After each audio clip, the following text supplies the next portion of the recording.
क्योंकि सांस्कृतिक राष्ट्रवाद को आज तक सिर्फ हवा हवाई में लोग उड़ा देते थे, लेकिन सांस्कृतिक राष्ट्रवाद के साथ सांस्कृतिक इंफ्रास्ट्रक्चर और उसकी इंपॉर्टेंस और हमारे जीवन में इन महापुरुषों का महत्व कितना है, ये आज देश को समझ में आ गया होगा। मुझे उम्मीद है कि हमारे मित्र अभय दुबे और इनकी पार्टी को भी समझ में आएगा और वो लोग भी जब कर्तव्य पथ पे चलेंगे तो अपने कर्तव्यों का बोध करेंगे। वो तो अब उस रास्ते पे अब जाएंगे नहीं जाएंगे पता नहीं।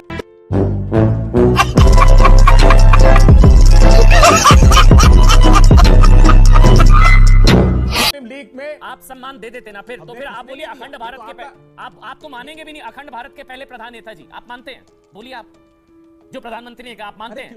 अखंड भारत के पहले प्रधान, आजाद सरकार के पहले प्रधानमंत्री। लानत है तुम लोग पे, लानत।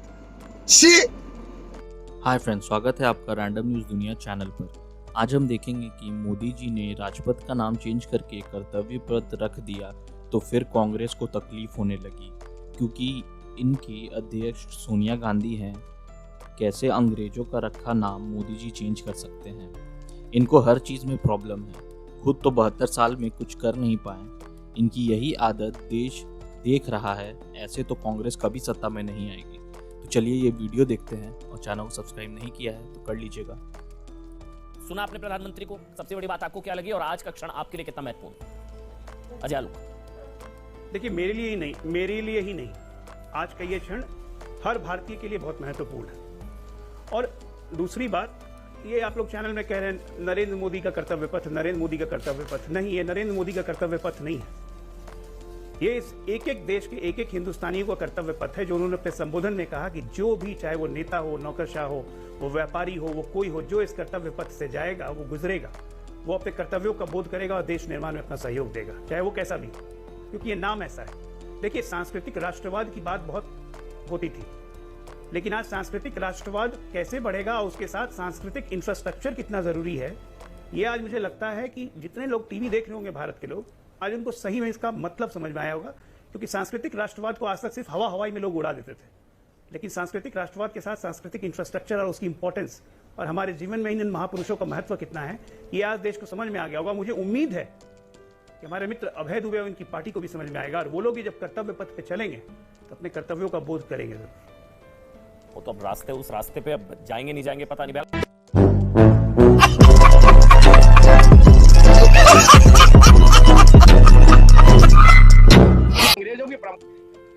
जी अमन जी, 2-3 बातें हैं।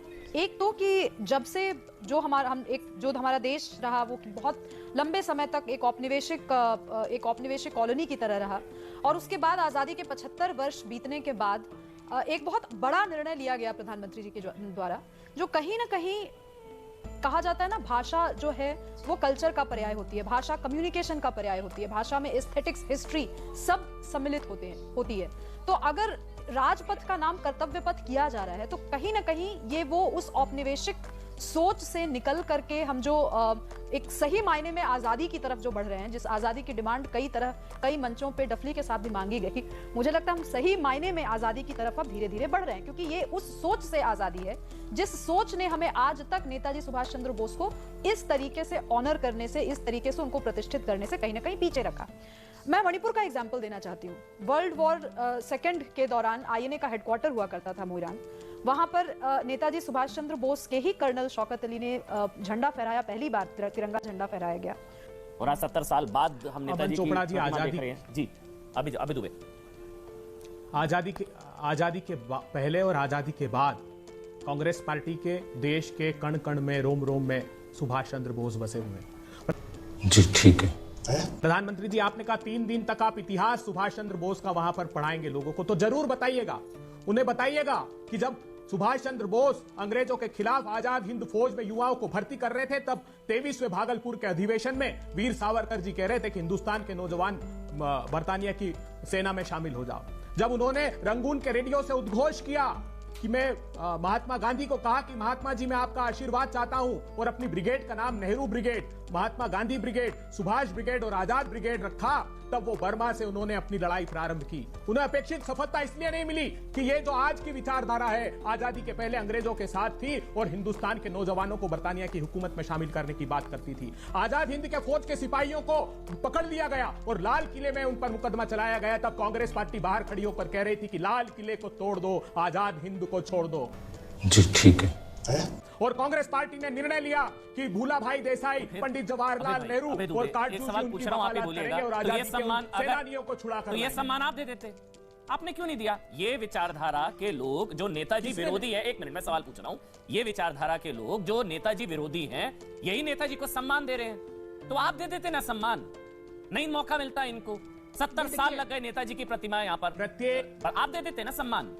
ऐसा आज कोई किसी भी आजादी के बाद किसी प्रधानमंत्री ने इस प्रकार का प्रतिशोध लेकर नेताजी का नाम नहीं लिया।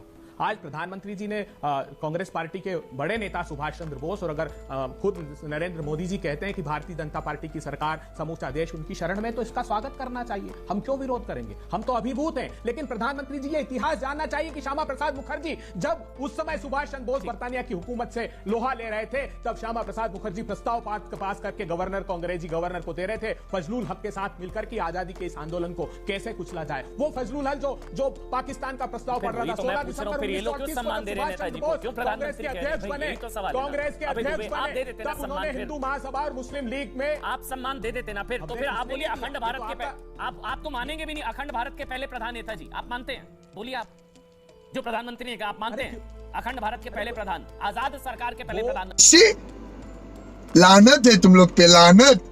शी